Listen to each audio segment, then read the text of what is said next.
దేశవ్యాప్తంగా సంచలనం సృష్టించిన పాల్కాన్ ఇన్వాయిస్ డిస్కౌంటింగ్ స్కామ్ కేసులో కీలక పరిణామం చోటు చేసుకుంది. ఈ భారీ మోసానికి పాల్పడిన ప్రధాన సూత్రధారి Falcon group managing director Amardeep కుమార్ను ముంబై పోలీసులు ఎట్టకేలకు అరెస్ట్ చేశారు. గత కొంతకాలంగా విదేశాల్లో తలదాచుకున్న అమర్దీప్ కుమార్ గల్ఫ్ దేశం నుంచి ముంబై విమానాశ్రయానికి చేరుకోగానే ఇమ్మిగ్రేషన్ అధికారులు అతడిని గుర్తించి పోలీసులు సమాచారం అందించారు. దీంతో ముంబై పోలీసులు వెంటనే స్పందించి అతడిని చాకచక్యంగా అదుపులోకి తీసుకున్నారు. రాష్ట్ర వైద్య ఆరోగ్య శాఖ వర్గాల్లో జీవో నెంబర్ 229 తీవ్ర చర్చకు దారితీసింది.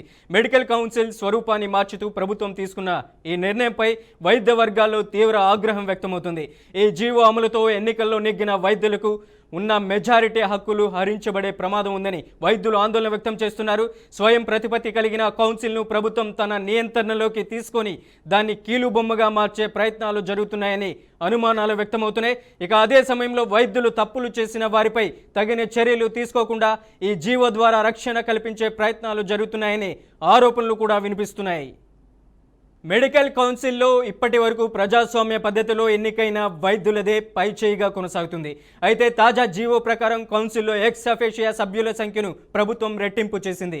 గతంలో కౌన్సిల్లో ఎన్నికైన సభ్యుల సంఖ్య 13గా ఉండగా నామినేటెడ్ సభ్యుల సంఖ్య 12గా ఉండేది.